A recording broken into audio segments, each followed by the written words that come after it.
আসসালামু আলাইকুম জেটমেথিক্যাল স্কুলের পক্ষ থেকে আপনাদেরকে স্বাগতম। আমরা আজকে দেখতে যাচ্ছি অনার্স ফার্স্ট ইয়ারের লিনিয়ার অ্যালজেব্রা বইটির চ্যাপ্টার 2 এর সবচেয়ে গুরুত্বপূর্ণ একটি উপপাদ্য কৌচি সহর্যের উপপাদ্য। তো এই কৌচি সহর্যের উপপাদ্যটা পরীক্ষার সময় বিভিন্নভাবে আসে। অনেক সময় ডিরেক্ট বলে দেয় যে প্রমাণ করো যে modulus of u dot v less than equal norm u norm v. হ্যাঁ, আবার অনেক সময় বলে দেয় যে কৌচি সহর্যের উপপাদ্যটি বর্ণনা এবং প্রমাণ করো। তো বর্ণনা যখন লিখবো আমরা তখন জাস্ট শুধু লিখবো যে প্রমাণ করতে হবে যে, এরপরে এটা লিখবো, প্রমাণ করতে হবে যে এটা, এরপরে আমরা বাকি অংশটা যা আছে সেটা পুরোটাই লিখবো। তো এখানে দেখেন ইউ এবং ভি এর ডট দেওয়া আছে মডুলাসের মধ্যে, লেস দেন ইকুয়াল চিহ্ন দেওয়া আছে, নর্ম বা দৈর্ঘ্য এই চিহ্নটাকে বলা হচ্ছে নর্ম বা দৈর্ঘ্য, নর্ম ইউ নর্ম ভি। হ্যাঁ, ওকে, আমরা প্রমাণ করি। তো এখানে আমাদের একটা কথা মনে রাখতে হবে যে উপপাদ্যগুলো, যে কোনো সাবজেক্টের এই উপপাদ্য যখন আমরা পড়বো, থিওরি যখন পড়বো, তখন কিছু জিনিস আমাদেরকে সবসময় মনে রাখতে হবে যে কোনটার পরে কোনটা আসতেছে। হ্যাঁ, কোনটার পরে কোনটা আসতেছে এটা আমাদেরকে মনে রাখতে হবে এবং ওইভাবেই লিখতে হবে। এবং পরীক্ষায় এগুলো কিন্তু বারবার রিপিট হয়, এটা সৃজনশীল না যে কোনো কিছু চেঞ্জ থাকবে। অতএব যেভাবে আছে ওইভাবে আপনারা মনে রাখার চেষ্টা করবেন, ক্যালকুলেশনগুলো মনে রাখবেন, বাকিগুলা দুই একটা লাইন কিভাবে হচ্ছে এটা শুধু মনে রাখতে হবে যে কোনটার পর কোনটা আসবে। ওকে, তো শুরু করি। তো প্রথমে আমরা এখানে ধরে নিব ইউ ভেক্টরের মান ধরে নিব 0। যেহেতু ইউ একটা ভেক্টর সেহেতু এর মানটাও কি হবে ভেক্টর, এর জন্য আমি 0-র উপর ভেক্টর চিহ্ন দিয়েছি। আবার ভি এর মানও ধরে নিব 0। এবার এই দুইটার আমরা নর্ম করে নিব। এখানে দেখেন যে নর্ম আছে, অর্থাৎ আমাদের এর নর্মের মানটাও লাগবে। অতএব আমি ইউ ভেক্টরের নর্মের মান লিখব। তো নর্ম মানে কিন্তু দৈর্ঘ্য, অর্থাৎ ইউ ভেক্টরের দৈর্ঘ্যর মান কিন্তু তখন আর ভেক্টর থাকে না, কারণ দৈর্ঘ্যের তো কোনো দিক নেই। একইভাবে নর্ম ভি এর ক্ষেত্রেও কি একই মান আসলো। এখন আমরা এইটা লিখব। এটা লেখার পরে আমরা আবার আমাদের যে প্রমাণ করতে হবে যেটা, এটা আমরা প্রথমে লিখলাম। এখানে আমরা মানগুলা বসাবো। এখানে যদি আমরা ইউ ভেক্টরের মান বসাই এবং ভি ভেক্টরের মান বসাই এবং এটা যদি ডট গুণ করি, করার পর মোড করি, অর্থাৎ 0-র সাথে 0 ডট গুণ করলে 0ই হবে, এটাকে মডুলাস করলে প্লাস মাইনাস, তো যা কিছুই হোক 0-র প্লাসই আসবে মান, অতএব 0ই হবে। এই পাশেও কি একই, অর্থাৎ 0। আবার আমরা এই রাশিটা এখানে লিখলাম। এখন আমরা এখানে ধরে নিয়ে একটু কাজ করব। প্রথমে ধরবো ইউ। একটু দেখতে সমস্যা হইতে পারে, এটা ইউ ভেক্টর ইকুয়াল আমরা ধরে নিলাম u1 u2 un পর্যন্ত, এবং ভি ভেক্টর ইকুয়াল আমরা ধরে নিব u1 u2 V vector equal আমরা ধরে নিব v1 v2 vn। ওকে, যেখানে ইউ ভেক্টরের মান কখনো 0 হবে না, ভি ভেক্টরের মানও কখনো কি হবে না, 0 হবে না। এরপরে আমরা কি করব, ইউ আর ভি এর কি করতে হবে, আমাদেরকে ডট গুণ করতে হবে। এই যে এখানে দেখেন ডট গুণ করতে হবে। আমি এখানেও ভেক্টর চিহ্নটা দিয়ে নিচ্ছি। আপনারা জানেন যে ভেক্টর চিহ্ন অনেকভাবে দেওয়া যায়, নিচে একটা ড্যাশ চিহ্ন দিলেও হয় বা উপরে অ্যারো চিহ্ন দিয়ে ভেক্টর লেখা যায়। ওকে, তো আমরা কি করব, আমরা ইউ ইকুয়াল ধরে নিলাম, ভি ইকুয়াল ধরে নিলাম। এবার হচ্ছে ডট গুণ আছে, যেহেতু এই পাশটা, আমরা এই পাশে কি করে নেব, ডট গুণ করে নেব।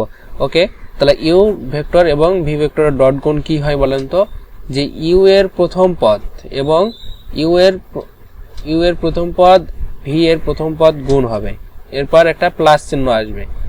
এরপর ইউ এর দ্বিতীয় পদ এবং ভি এর দ্বিতীয় পদ গুণ হবে, এরপর একটা প্লাস চিহ্ন আসবে। এভাবে কি চলতে থাকবে এন পর্যন্ত। ওকে, আপনারা মনে হয় এইটুকু বুঝতে পারছেন।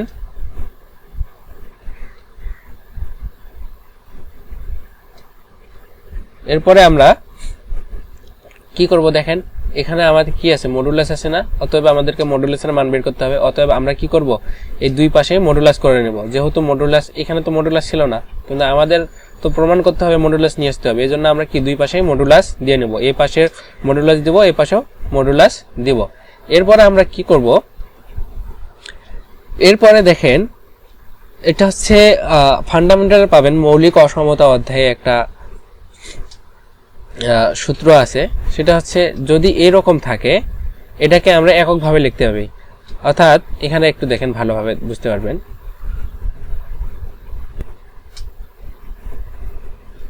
এখানে একটু দেখেন, মৌলিক অসমতা অধ্যায়টা যদি আমরা পড়ি ফান্ডামেন্টালে, তখন বুঝতে পারবো যে modulus of a plus b এটাকে আমরা এককভাবে লিখতে পারি। অর্থাৎ যখন এককভাবে লিখবো মানে শুধু এর কে মডুলাস করব, প্লাস দেবো, এরপর বি কে মডুলাস করব, তখন আমাদের চিহ্নটা লেস দেন ইকুয়াল হয়। অর্থাৎ এইটার চেয়ে এইটা বড় হয়। যখন এই অবস্থায় থাকে, এই পাশের থেকে এই পাশেরটা কি ছোট। ওকে, তো এইটা আমরা এখানে অ্যাপ্লাই করব। তো এখানে আমরা তো মডুলাস করে নিলাম এই পাশে, তো এটাকে আমরা এককভাবে লিখবো আর কি। তো ইউ এবং ভি কে মডুলাস করব এবং u2 v2 কে মডুলাস করব। হ্যাঁ, তো এখানে যখন আমরা এককভাবে মডুলাস করব তখন কি থাকবে না, এই ইকুয়াল চিহ্নটা আর থাকবে না, ইকুয়ালটা কি হয়ে যাবে, লেস দেন ইকুয়াল হয়ে যাবে। এরপরে আমরা এখন দেখেন যে u1 v1 plus u2 v2 plus dot dot un vn এটাকে যদি আমরা সমষ্টি করি, অর্থাৎ সমষ্টির সূত্র অনুযায়ী কি হয় যে এই সবগুলার সমষ্টি হবে ui vi। কিভাবে দেখেন, এখানে i এর মান যদি আমরা 1 ধরি, অর্থাৎ i এর মান 1 2 3 এরকম হবে, যেখানে n কি স্বাভাবিক সংখ্যা। অর্থাৎ এই প্রথমের এই সামেশন অফ ui vi বুঝাইতে এটা বুঝতেছি আমরা যে মডুলাস অফ ui vi বলতে বুঝতেছি যে u1 v1 modulus of u1 v1 plus u2 v2 plus dot dot dot n পর্যন্ত আছে। ওকে, এই জায়গাটা আমরা বুঝতে পারছি। তারপরও না বুঝতে পারলে আমাকে জানাবেন।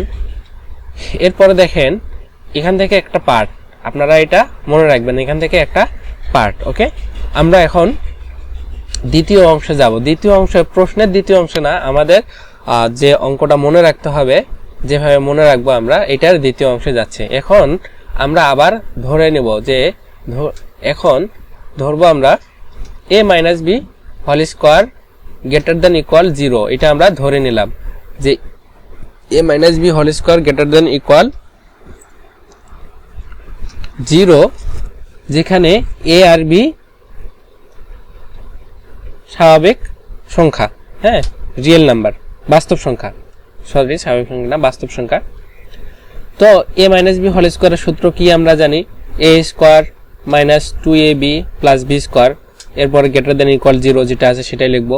এরপরে আমরা a প্লাস বিটা রাখবো, এরপর হচ্ছে মাইনাস 2ab যেটা এই পাশে ছিল সেটা ওই পাশে আমরা পার করে দিব। তো মাইনাস 2abটা এই পাশে পার করে দিলে কি হয়, প্লাস 2ab হয়। এখন আমরা কি করব, শুধু জাস্ট পার্শ্ব পরিবর্তন করে নেব। অর্থাৎ এখানে দেখেন, এখানে কি বোঝাচ্ছে যে 2ab এর চেয়ে a square plus b square বড় অথবা সমান। তো আমরা 15 লাইনে লিখতেছি যে 2ab less than equal a square plus b square. অর্থাৎ এইটাও কি বোঝাচ্ছে যে a স্কয়ার প্লাস b স্কয়ারের চেয়ে 2ab টা ছোট, অথবা 2ab এর চেয়ে a স্কয়ার প্লাস b স্কয়ারটা বড়। এটা আমরা সমীকরণ নাম্বার 2 দিয়ে রাখলাম। হ্যাঁ, এখানে দেখেন আমরা এটাকে সমীকরণ নাম্বার 1 দিয়ে রাখছি। এরপর 2 নাম্বার সমীকরণে, 2 নাম্বার যে সমীকরণটা পাইলাম আমরা, এই 2 নাম্বার সমীকরণে আবার কি করব, আমরা a equal modulus of ui divided by norm u এবং b equal modulus of vi divided by norm v বসাবো। অর্থাৎ এখানে যে আছে a আর b, এই a আর b এর এখানে আমরা এই মানগুলো এখন বসাবো। এটাও ধরে নিতে হবে, এটা আপনাদেরকে অবশ্যই মনে রাখতে হবে। হ্যাঁ, এটা অবশ্যই মনে রাখতে হবে। আমি স্টার চিহ্ন দিয়ে দিচ্ছি। এই কয়টা লাইন আপনাদের মনে রাখলেই আপনারা উপপাদ্যটা খুব সহজেই প্রমাণ করতে পারবেন। ওকে, তো আমরা এখন মানগুলা বসাই। এখানে দেখেন 2 আছে, আমি এখানে 2 লিখছি। ওকে, আমি a এখানে আছে, a এর স্থানে এটা আমি লিখলাম, এই যে এখানে দেখেন a এর স্থানে এটা লিখলাম, b এর স্থানে এটা লিখলাম। এখানে এই যে b আছে, এই b স্থানে এই মানটা আমি লিখলাম। এরপর লেস দেন ইকুয়াল যে চিহ্নটা আছে, ওকে, লেস দেন ইকুয়াল চিহ্ন, এরপর কি আছে a স্কয়ার মানে কি এইটার পুরাটার উপর স্কয়ার, অর্থাৎ modulus of u i square divided by norm u এর উপর স্কয়ার। ওকে, আমি এটাও লিখলাম, লিখে এইটাকে আমি সমীকরণ 3 দিলাম। এরপরে আর এন এ ভেক্টরের নর্ম এবং সংজ্ঞা থেকে পাই, যে নর্মের সংজ্ঞা থেকে আমরা কিন্তু জানি, এইটা আপনারা বইয়ের প্রথমের অংশটা দেখলে বুঝতে পারবেন যে নর্মের সূত্রটা কি। তো নর্ম ইউ ইকুয়াল লেখা যায় যে root over u1 square plus u2 square plus dot dot un square. তো এখান থেকে দেখেন যে আমাদের তো এখানে